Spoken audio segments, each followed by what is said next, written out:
Good afternoon to everybody who's attending this webinar. Mike and I are very excited to be here today and to present this topic. We hope that during this webinar that we're able to explain how the pandemic has changed our lives and how criminals are really taking advantage or trying to take advantage of our new normal in order to steal our business and personal information. So throughout the webinar, we'll be sharing some practical cybersecurity tricks and best practices that are simple to implement in nature, but have huge implications as it relates to staying secure while we're on conducting business online. So with that said, Micah, if we'll kick it off with the poll of the audience. We really want to gauge the audience throughout the session. We will have several polls to really get some insight into what you guys are thinking. So we'll kick it off with poll number 1, please. All right, and hopefully my screen sharing is working properly. And we've got poll question number 1 up, and now I think Chloe's going to launch the poll for us.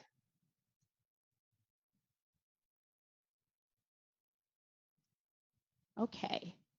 So the first poll is, what is your current level of remote work? Full remote work 5 days a week, 3 to 4 days a week, 1 to 2 days a week. I have returned to the office and I have not been working remotely at all during the pandemic. So I'll say that here in Richmond, we are still 5-day telework, remote work. Micah, are you guys back in the office there? No, we are also, everybody is, for the most part, 5 days a week remote work. There are some essential staff that do come in to the bank, some on a regular basis, some, including me and a few people from my staff, who come in just periodically as needed. But for the most part, it is full-time remote. Interesting. So it looks like we have our poll results in, and surprisingly, I'm really shocked at the results. Majority of the people, 31% that responded, said that they have not been working remotely at all. And then the next is 28% that says they've been working full time. And then after that, I have returned to the office. So it seems that some people are still in a remote work state. Some never went remote work at all. And then others have returned from probably working remotely for some period of time throughout the pandemic. So this is really interesting, and it kind of dovetails into the next slide, Micah. The pandemic really changed our lives. For the most part, at least at some part, as the poll demonstrated, there was a complete shutdown of the economy. And as a result of the shutdown of the economy, majority of our businesses and companies actually went to a remote posture approach, right? And so there was major shifts of these companies to accommodate this new remote work posture. And most of us were not prepared for it. We did not necessarily prepare that majority of our infrastructure would go to a remote work setting. And so there was this rush to make sure that our services and the things that we delivered we were continuing to operate business as normal, understanding that we weren't in a business as normal state. A lot of our personal lives changed because of the pandemic. The things that we used to do, we didn't necessarily do the same way that we once did them. So we changed from shopping online. Before the pandemic, I was a huge Amazon fan. And after the pandemic, or during the pandemic, I'm still a huge Amazon fan. I order a lot of my grocery shoppings. I order a lot of my household shopping I do online. That has increased significantly because of the pandemic, although.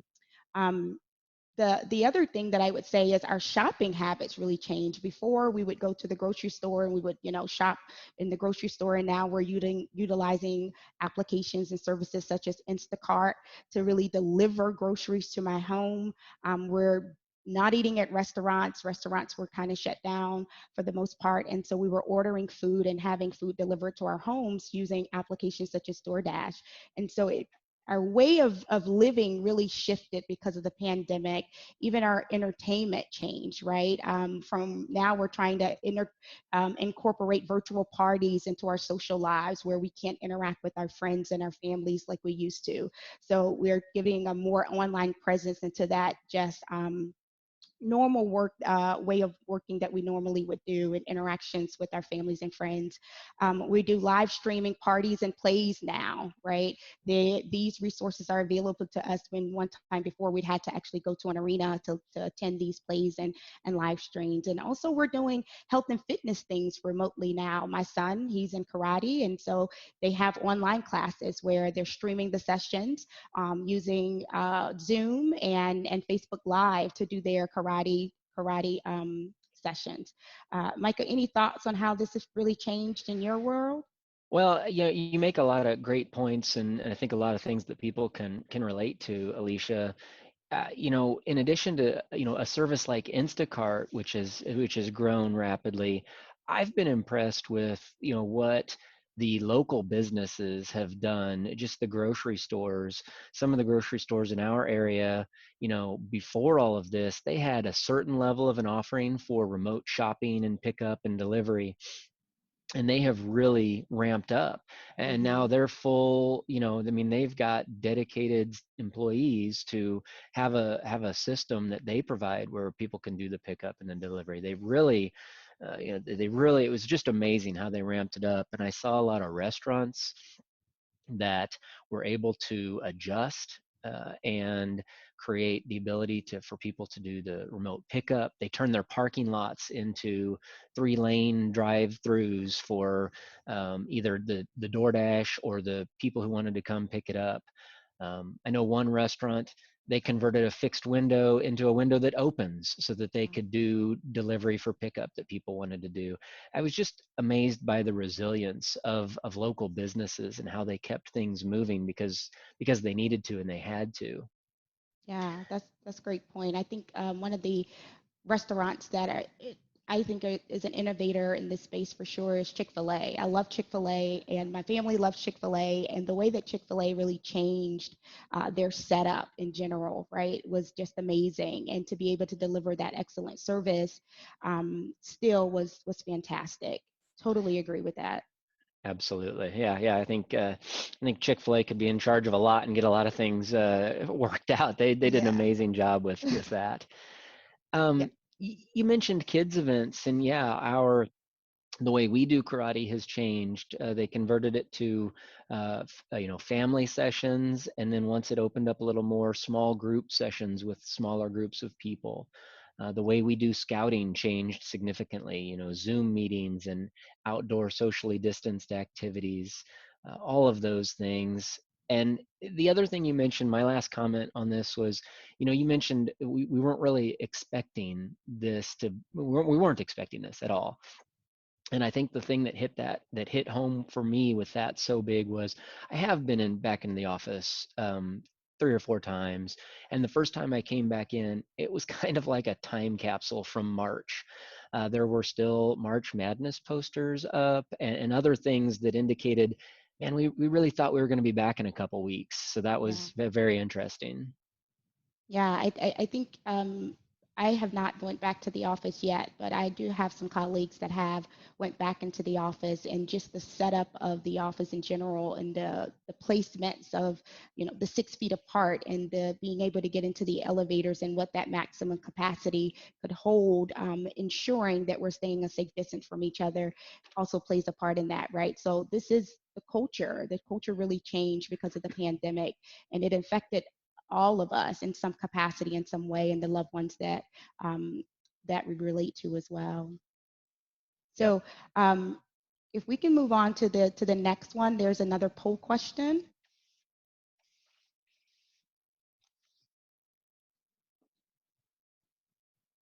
Oh, there we go. I think it's up now. I think it's up. So we talked about really how our lives have changed because of the pandemic. So the question really is, how have cyber attacks changed since COVID-19? Do we really think that they have increased?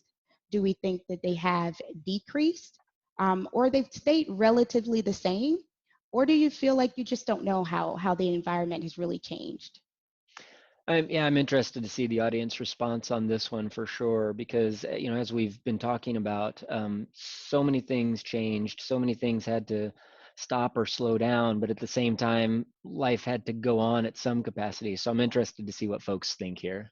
Yeah, yeah. So it seems like our poll has closed and it is increased, right? So cyber attacks have increased. Majority of the people on the call have said 83% that cyber attacks have increased due to the pandemic and COVID-19.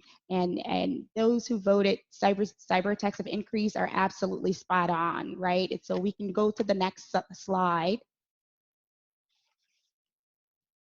These are just some specific news headings and articles that I pulled up to really demonstrate how COVID-19 has created a playground for cyber criminals. Cyber criminals look for opportunities to exploit any type of situation in order to gain benefit from their perspective, right? And so COVID-19, the pandemic, was no exception to the rule here. Cyber criminals are intentionally exploiting our vulnerabilities in this current state of the pandemic to get them the information that they need to do the bad things, right? So if we think about this session and the virtual threats in disguise, this is creating the playground for them to disguise themselves and take advantage of the situations that we're in order to for their personal gain or whatever their intent is related to this, right? And so if we can move on to the next slide, we'll talk a little bit in more detail about how COVID-19 really has impacted cybersecurity. So data breaches have grown in intensity and frequency. I was looking at a CNBC report and they said the number of data breaches have increased 273% this year alone as a result of COVID-19. It's almost 300% data breaches have increased. Um, Again, as we really talk about how we weren't necessarily prepared for the shift of this remote work environment and how e-commerce really changed and our business changed, a lot of it really contributed to this fast, this rush response to COVID-19 in our business arena, right? And it really created a gap in terms of cybersecurity and how to make sure that we're moving and being able to accommodate these remote workforces in a way that's secure. So there were a lot of things that were missed in that transition, which created security gaps that the threat actors and the bad guys weren't hesitant to respond to at the end of the day. And so what we really saw is that a survey really talked about remote workforce compounded by the reality that most home networks are insecure creates opportunities for exploitation, right?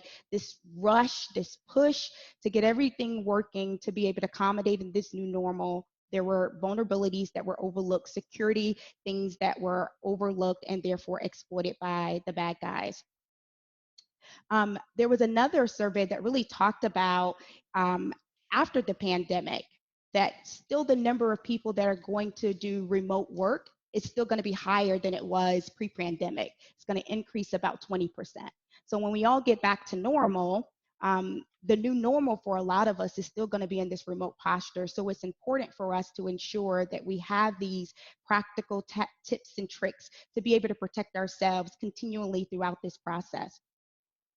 Um, Another thing is the criminals are really targeting, right, the COVID-19 and COVID statistics and taking advantage of the situation that we're in to take, I'm sorry, to lead to account takeovers, right?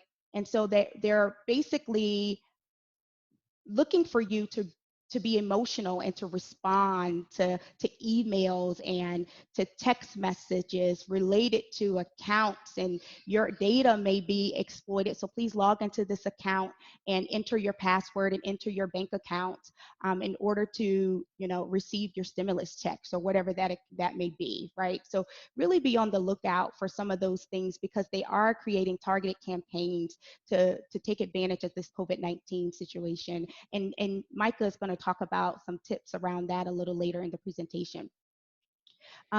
Another thing that was really hot lately is really criminals shifting to focus on stimulus payments and unemployment benefits.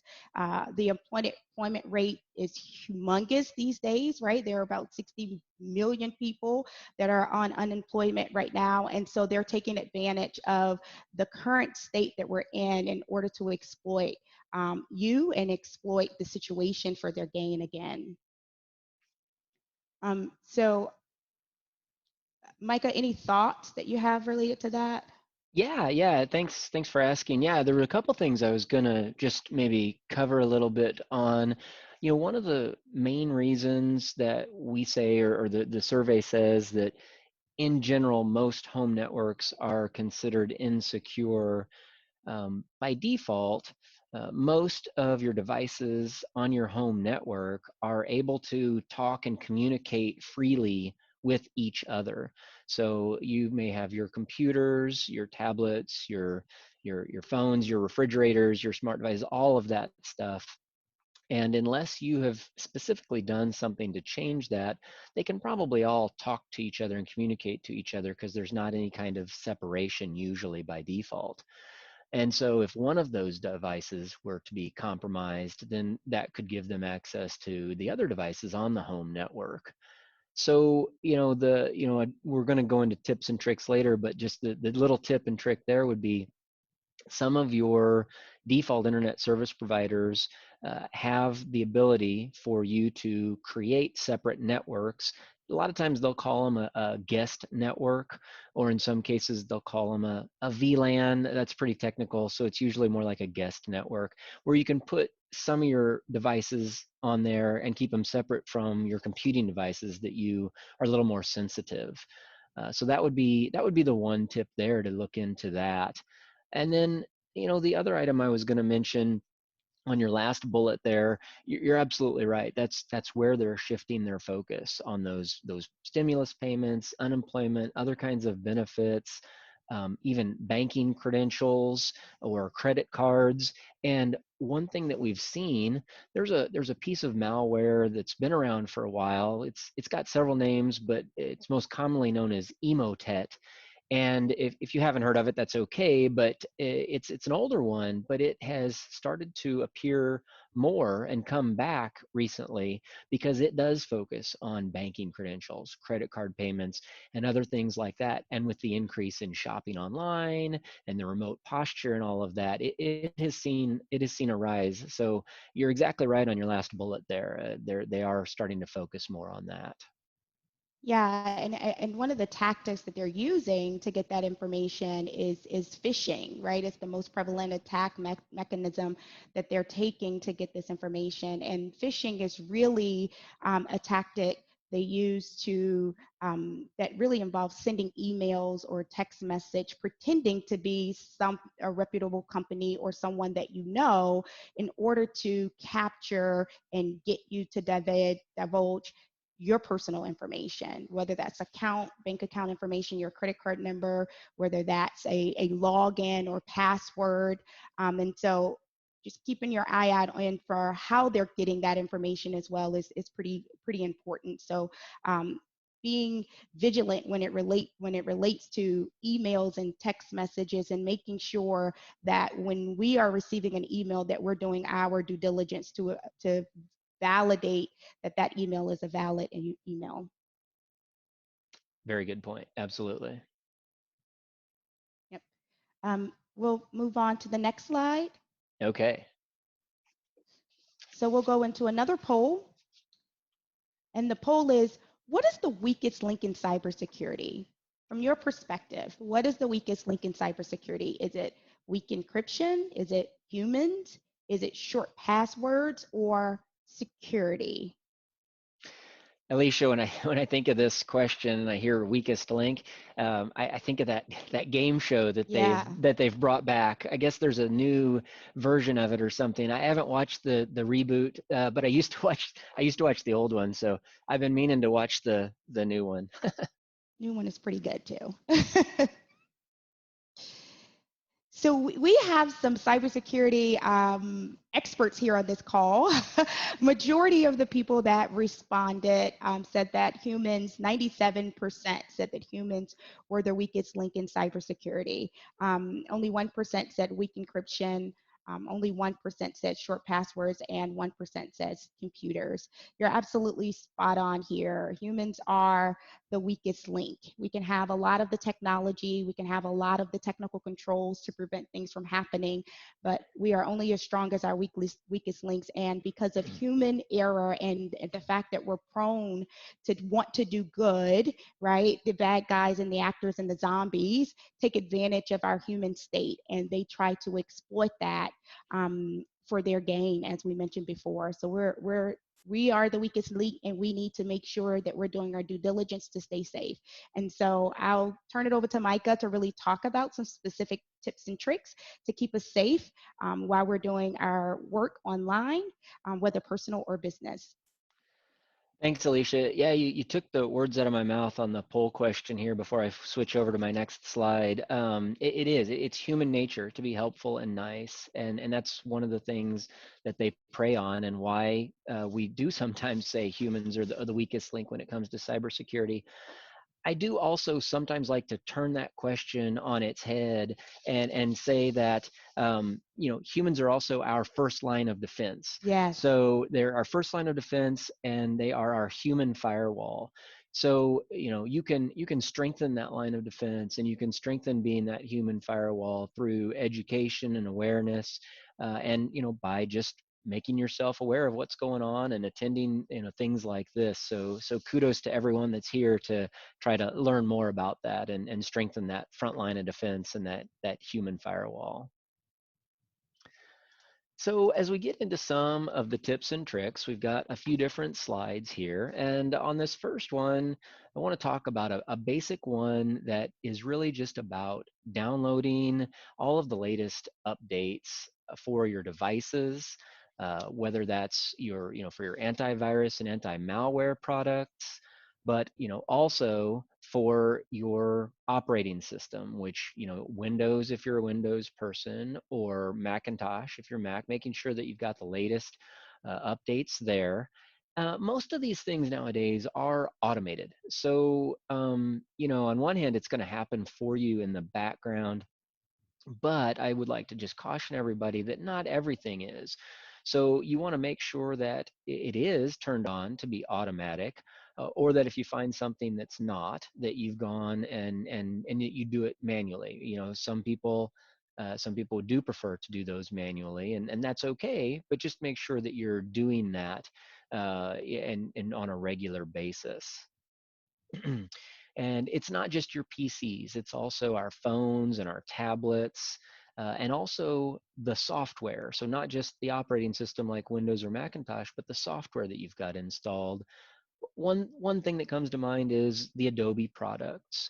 We do see a lot of vulnerabilities get issued for various Adobe products. And so you want to, that's one example of, you also want to make sure that your software is updated. The other item under this section is most updates will just be applied and take effect immediately. There are some that require a reboot or a restart of the device. And while most of the time they will tell you that or force that, it's a good practice to do a periodic reboot or restart just to make sure that any of those updates do get applied and are in effect. That way you're not left vulnerable to anything.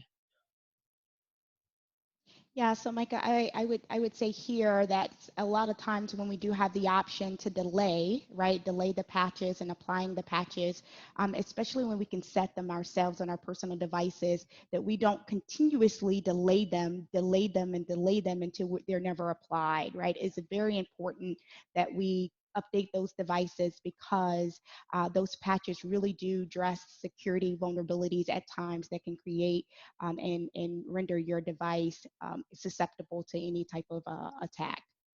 That's right. Yeah, I'm really glad you say that, because I'm just like everybody else. I'm right in the middle of something when one of those pops up, and I'm like, oh, I'll Exactly. do that later. But later just needs not to be too later. So that's a very good point.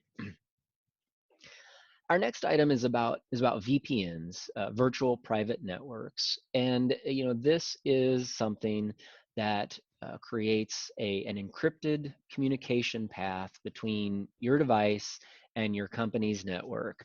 So, especially when you're talking about doing company business and being remote, a VPN really is essential. It's a basic control. It prevents your files, your communication, the things that are sending between your computer and the company network. It prevents them from being seen in the clear text. It encrypts them, it scrambles them.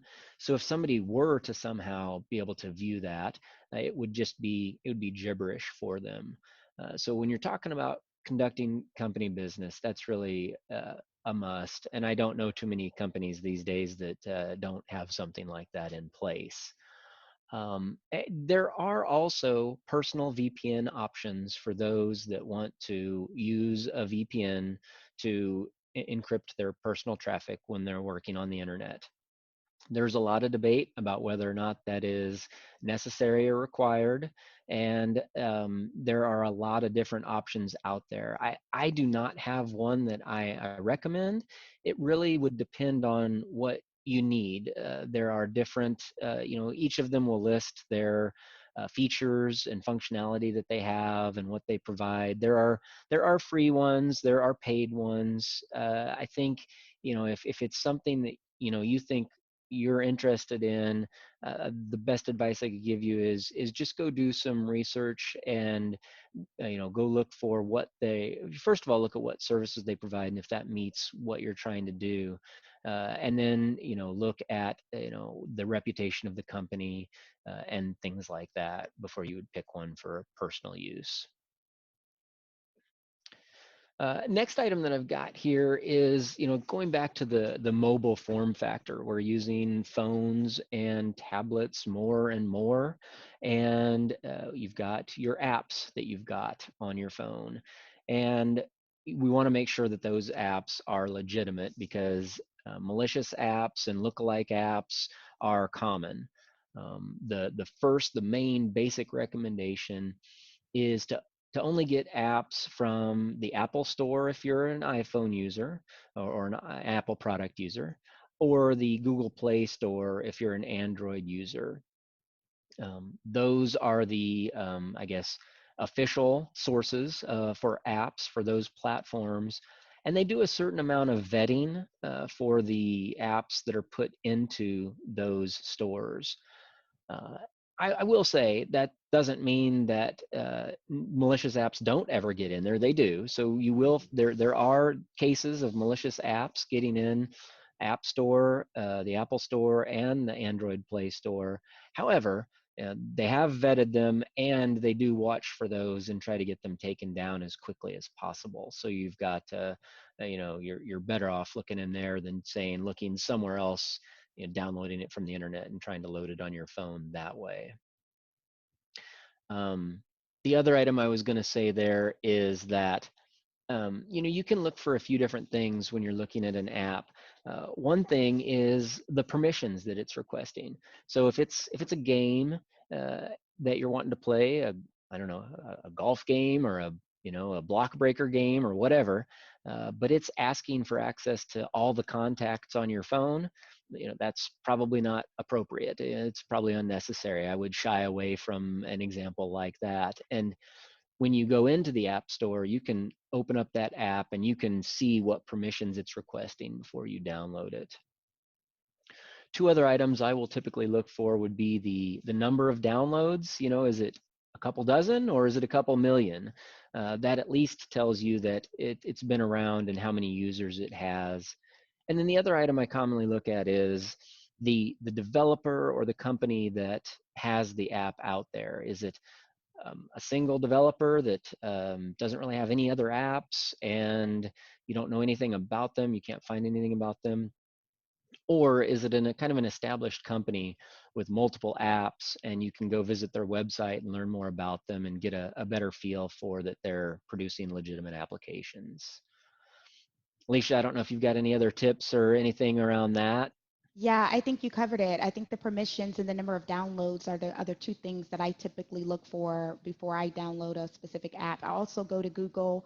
Google is your best friend, right? Go to Google, Google the app, and just see what some of the comments were related to the app. So that's my my three things that I normally look at. Awesome, thanks. Well, this last bullet is my favorite one on this slide because I think it's something that everybody can do to really, really improve their security posture of their information and their accounts and their data.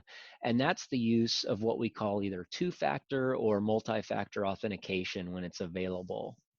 So what I mean by this, or what we mean by this, is one factor is something you know. So that's your username and your password. You know that, and you enter that, and then multi-factor or a second factor would be something that you have. So your first factor is something you know, your username and your password. You enter that, and then it prompts you for a second factor, something that you have. One example is pretty much almost everybody has a phone. And so some services offer the ability to get a text message with a unique code in it. So after you authenticate with your username and password, it sends you a unique code via a text message as a second factor because you have to have your phone in order to enter that. So that's something you have. Um, there are ways to trick that and spoof that, but it does add a level of security. A couple other examples of a multi-factor is you can get an app for your phone that's commonly called an authenticator, and it will generate a unique code every 60 seconds. And then you use that code after you've authenticated with your username and password. So that gives you a second factor. And then one other example of a multi-factor solution is just an actual token. There's lots of different kinds of tokens. The two examples I'll give you are one that actually just generates a unique code every 60 seconds, or one that may have a digital certificate on it where you plug it into your computer in order to authenticate with that along with your username and password. And you might be surprised how many services are offering this now. Google, PayPal, the Apple Store, your probably your bank. Yeah. There's a variety. Yeah, I was gonna say, Micah, I know a lot of the services that I use specifically related to transferring money in my bank account, right? They ask for an authenticator, checking benefits, things like that. So this is definitely becoming more common than it was in the past, for sure. Yeah, what we know about passwords is they're easy to break or guess or something along those lines. And so adding that second factor is a big step in improving your security. So Alicia, if you don't have anything else on this slide, I'm going to go on to our next poll. And got poll question number 4. Get that going for you. Here you go. The best way to minimize your digital footprint is to take fewer photos with your smartphone, travel less with your smartphone, or post less on social media and ensure your social media settings are secure and private. I think there's, the number of social media opportunities out there seem to be increasing on a weekly basis. There's so many apps out there that I don't even know what they are. Exactly, exactly. uh, all right, so the poll is in, and yeah, Alicia, as you mentioned earlier, we've got some savvy folks on the call. Exactly. Um, that's good. That's excellent. I'm glad to hear that.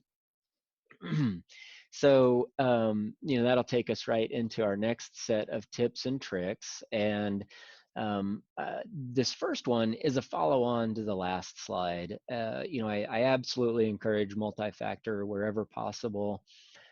It's not available everywhere. And whether or not it is or isn't, it's still really important to have a strong password. There are a variety of sources of recommendations out there, but some common guidance is what you see here around at least 12 characters with upper and lowercase upper and lowercase letters, special characters, and numbers. Now, I say that, and then I immediately understand that that's like, oh my gosh, how am I going to remember that? That's super complicated. And we don't want to give you advice that results in you writing it down on a sticky note and putting it on your monitor or next to your keyboard, because that kind of defeats the purpose. Um, One tip for creating a strong password and being able to remember it is using passphrases or password sentences. And one example of that would be maybe Donald and Mickey are the best Disney characters. So, you take that sentence, that phrase, and you convert it into a password. Maybe you use the first letter of each word, you capitalize some of them, you add a number or two in there, then you add some special characters, and now you've got something that hopefully you can remember a little better, right? Um, the other item is, and this is the second one. We had to say it.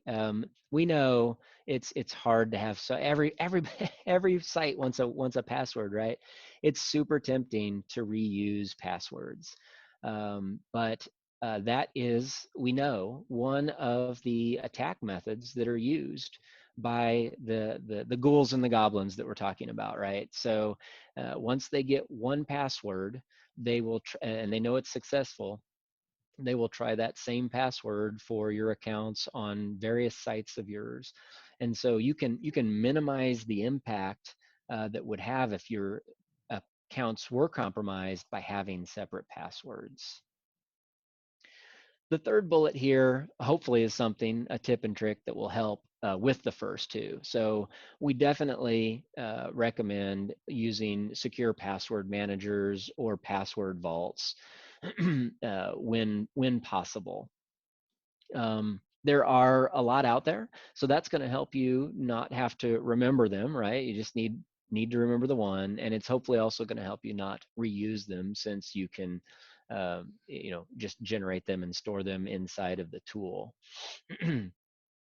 um, there are a lot out there, and so when it comes to a recommendation, you really want to go and look for the company's reputation, how long they've been around, how many users they've got, and kind of going back to my other recommendation, what features they've got. There are different features from the various tools.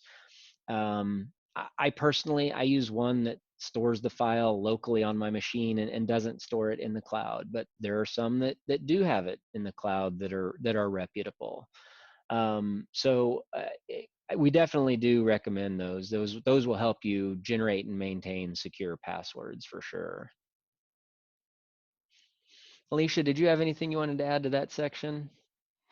Yeah, no, I think the only thing that I would add here is when we talk about a strong password, we want to stay away from dictionary words, right? That's a common practice that we see a lot of times. Would make it very easy and simple for bad guys to hack your passwords is when we use dictionary words. So stay away from any type of true spellings of a word like password. That's one of the number one passwords that are hacked, is people actually use password as their password.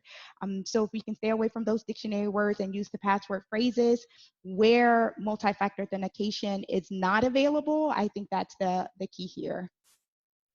Yeah, yeah, and I do agree with, a password manager probably is a high target for somebody to try to focus on, and that's why you look for one that's got strong encryption, got a strong reputation, and things like that, so that you've got confidence in their ability to store those. So.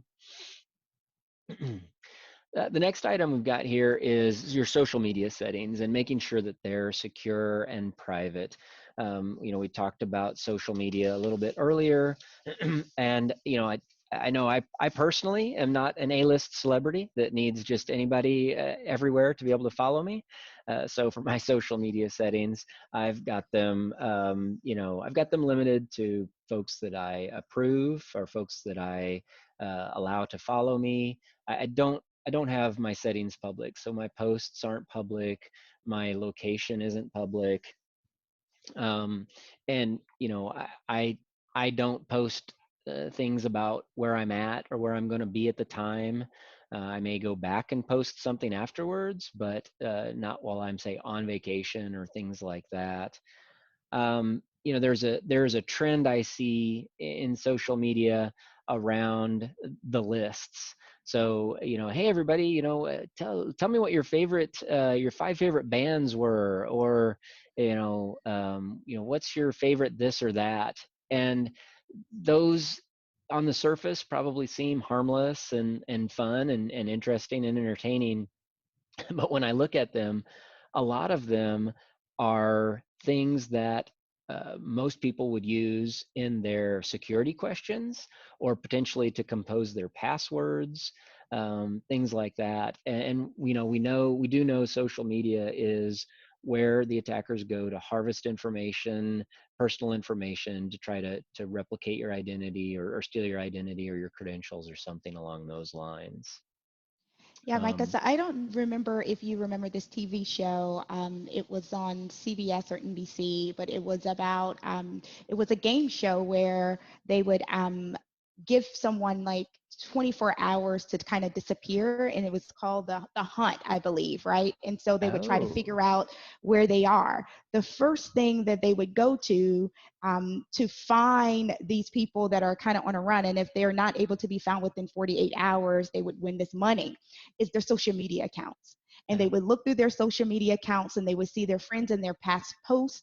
And that would help them figure out where these people would end up being, right? So they would go at a friend's house, or they would go somewhere else, their favorite vacation spot. And all this information was already available on their social media accounts. So it really is the primary target for bad guys to gather as much information about you as possible.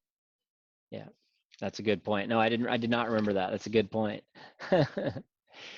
And then, so the next bullet we've got here is more about phishing, and not clicking on links or attachments from unknown mail accounts or suspicious emails. And I would take that even a step further and say unsolicited. I mean, it could come from somebody but if you weren't expecting it, I would recommend validating it, especially if they're asking you to take some kind of action, like click a link or open a file, and you weren't expecting that.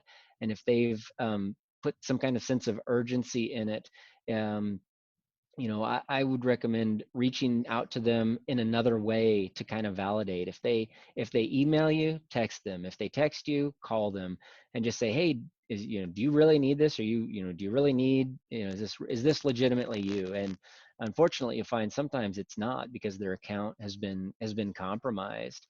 I think that plays into, again, we said, our desire to be helpful. It also plays into just our busyness. Everybody is so busy, and we operate from the phones these days. We don't always take the time, I think, people don't always take the time to read and be careful with the details. And that's what they prey on, to try to trick you into clicking something, or giving up some information that you should. Just real quick, one way that I operate is, if I get an email from my credit card or Amazon or something, I typically won't interact with that email. I will go to the website that I know is legitimate, and I will log in with my credentials, and then I will see if that website matches what the email was trying to tell me. So I do that kind of extra validation. It's an extra step, but I think it's worth it. So I'm going to buzz us on along to poll question 5 here. And that is, do you have a household smart device or digital assistant in your home? I was thinking a good follow-up to this is probably how many. Surprisingly enough, because I am in cybersecurity, I do not. I stay away from from Alexa and Google and things of that nature. So it's going to be interesting to see what the responses are for the poll. Oh wow, that's great. Almost 50-50. Okay.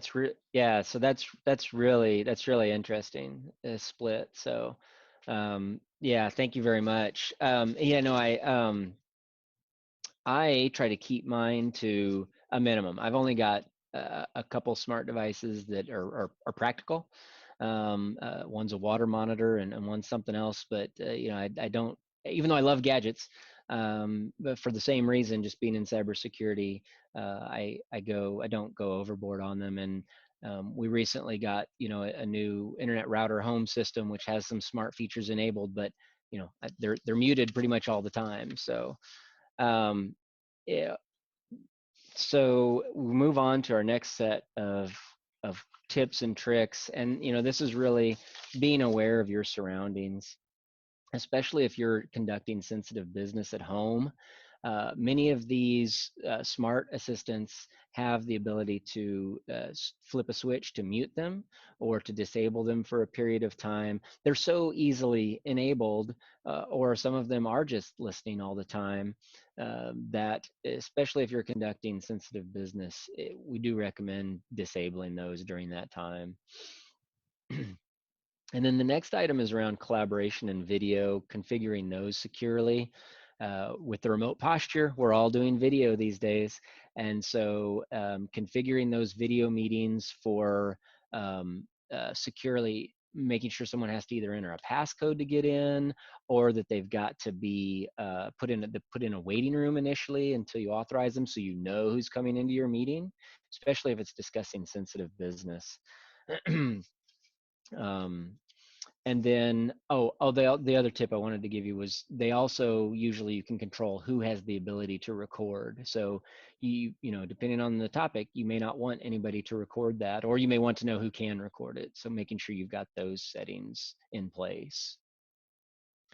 Another tip here is around securing your online transactions when you're in a web browser.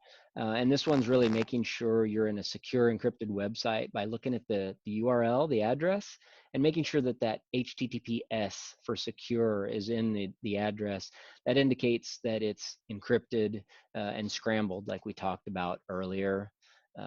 That can be spoofed, but you're typically going to get an error message or a prompt that's indicating that. So that's a basic thing to make sure that you've got the right encryption and security in place. And then one last item here about being aware of your surroundings and the remote posture. I know that sometimes there are things that you just really want to have printed for a variety of reasons. I do, and I know other people do as well, and that's okay. You just really want to be aware of what you do with that after it's printed. Dumpster diving is a real thing that people do. So if you just toss it in the trash, it's susceptible to dumpster diving, where people will look to gather information about you or your company. So cross-cut shredding is the recommendation, are there. And then depending on your company's policy, a burn barrel for incineration could also meet that as well. So Alicia, did you have any other tips you wanted to give on any of this on this page here? I don't have any tips, but I would like to respond to Chris's question about internal bad actors and have we seen that increase as a result of the pandemic. And I can say from what I've seen, Chris, is that there has been some activity, but it hasn't been malicious, right? So we're talking about insider risks that are, and their activities being negligent, right? So me leaving a piece of paper out on my desk when it should be shredded, or it should be discarded in the right mechanism, me talking to my on a conference call and releasing information within my household or within a public setting like a coffee shop and not really paying attention to my surroundings. There hasn't really been, at least from my understanding, an increase of intentional malicious insider risk as it relates to the pandemic. Most of that have been externally facing, at least what I've seen so far. Thanks, Alicia.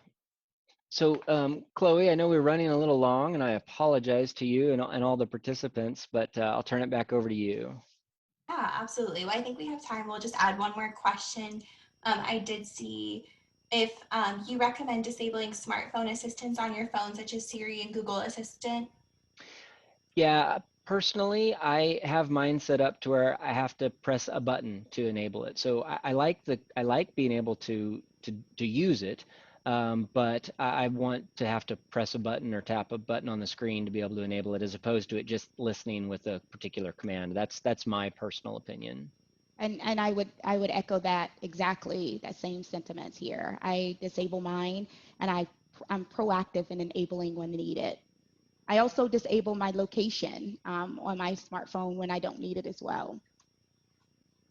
All right, great. Well, thank you both so much today. I know we are a little bit over on time, so we weren't able to get to all of the questions, but definitely a very informative session on avoiding the ghouls and goblins and virtual threats online. I also really enjoyed your spooky backgrounds, staying within the Halloween theme. If you all would like to give our speakers, Micah and Alicia, a round of applause virtually in the chat to thank them for their time today and the information that they have delivered.